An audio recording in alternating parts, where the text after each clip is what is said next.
आपके चरणों में दंडवत प्रणाम। महाराज जी, मैं विगत 3 वर्षों से एक एग्जाम की तैयारी कर रहा हूँ, लेकिन मेरा मन विचलित रहता है और मैं कभी भी नियमित अपना संपूर्ण ध्यान केंद्रित नहीं कर पाता। हाँ भैया देखो, मन को लेकर के नहीं चलते। ये मन एक बिगड़ेल बच्चा है। वो गुनगुना में खेल रहा है, वो कार में खेल रहा है, और सब खिलौने फेंक करके मम्मी की गोद में आ रहा है।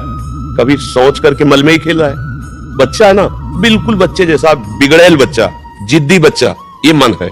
इसको फुसला के डांट के एक लक्ष्य पे लगाया जाता है। अब इस पे चलो कि ये जैसा कहे वैसा चले। आज तक कोई भी इसके कहने से सतमार्ग में नहीं चल पाया। ये बहुत बेईमान है, बहुत ही छलिया है। ये ऐसा छल कर देगा कि आपको सिद्ध बना देगा, काम हो गया, और दूसरे मिनट में वहां खड़ा कर देगा जहां बहुत दूर हो परमार्थ से। तब लगेगा ये क्या है, मैं तो समझ रहा था मेरा काम बन गया, काम पहुंचा दिया। इसलिए मन के अनुसार नहीं चलते, मनमुखी नहीं गुरुमुखी चलते हैं। संतों की आज्ञा, गुरुजनों की आज्ञा पर मन को चलाते हैं, तब जाकर के लाभ प्राप्त होता है। मन के अनुसार चलने से नहीं हो। मन का तो बहुत विचित्र खेल है, सबको रोना पड़ता है, ये इतना विचित्र है, बहुत ही मतलब हार करके। मतलब आप लोग तो अभी जीतने का प्रयास ही नहीं कर रहे। जो जीतने का प्रयास करते हैं वो कई बार इसको घुटने पे लाते हैं, फिर वो चित्त फेंक देता है, फिर वो हार करके सोचते प्रभु मैं हार गया, आप तो कुछ करो। हार जुक्ति लगा के हार गया। 10 वर्ष ठीक चलेगा, 10 वर्ष और 10 मिनट में 10 वर्ष की कमाई पे आग लगा देगा। 10 मिनट में। इतना बड़ा शैतान बच्चा है, इसलिए बहुत सबल। अच्छा, इसको छोड़ नहीं सकते, जी नहीं पाओगे। वो एक ऐसा अपना अंग है जिससे हम अलग भी नहीं हो सकते और जिससे हम मिल भी नहीं सकते। अगर हम मिले तो नाश कर देगा, अलग हुए तो जला के राख कर देगा। देखो ना, मन से अलग होके मन ऐसी मार देगा कि लगेगा कि भगवान और सब गुरु एक तरफ। पहले भैया तू बता तुझे चाहिए क्या, सब इसी में तो फंसे। आज हमें घुमाओ, चलो भैया घूमो। आज हमें दिखाओ, चलो भैया देखो।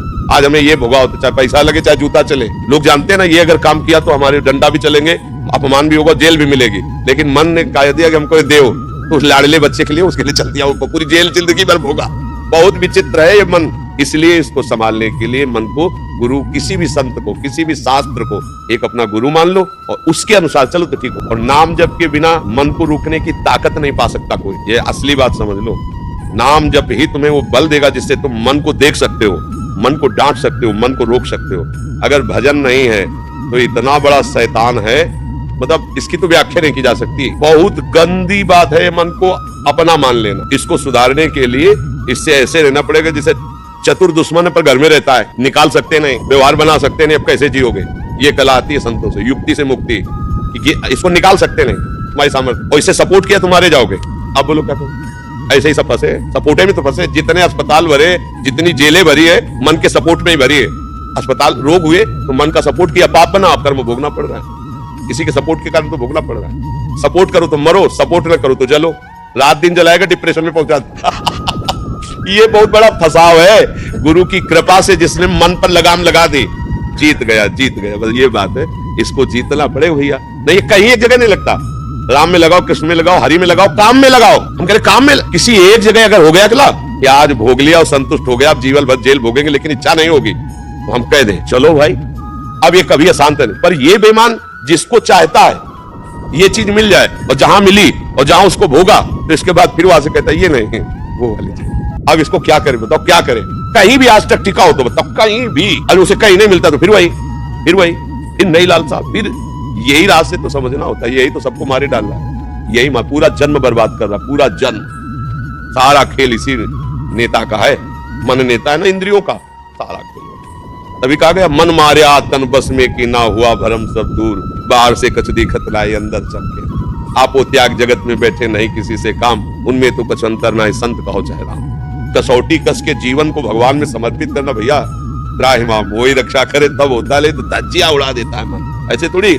जो सच्चाई से चलने वाले साधु महात्मा है, वो साधुकों को क्यों प्यार करते हैं, इसी से कहते हैं भैया तुम्हें प्यार करने वाला इस सृष्टि में कोई नहीं मिलेगा। एक गुरु कृपा ही तुम्हें संभाल सकती है, आगे बढ़ो। कोई नहीं, कोई सपोर्टर नहीं है, कोई सपोर्टर नहीं, कोई शब्द कह दिया, कोई नहीं। जहां देखो साधु के सामने कोई अपनी प्रभुता बता रहा, कोई अपना ज्ञान बघार रहा, कोई उसकी सुन रहा है क्या कि उसकी दशा क्या है, उसका इस दशा से कैसे निवारण हो, वो केवल भगवान जानते हैं। और अपनी किसी से दशा कहना भी चाहे तो इधर की उधर, उधर की उधर, वो रास्ता ही नहीं मिलता। वो केवल ऐसे मिलता है, हे नाथ आप।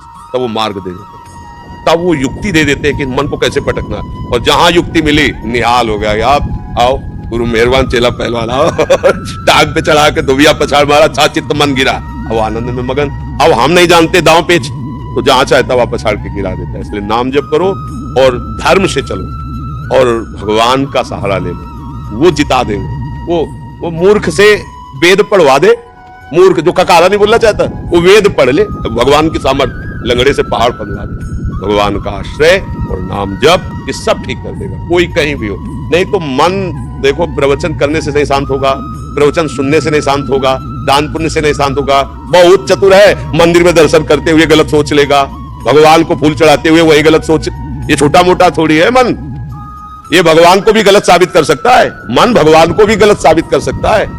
इसकी चक्कर में जो फंस गए तो धजिया अच्छे अच्छे कांपते इससे, ये ऐसा देवता है।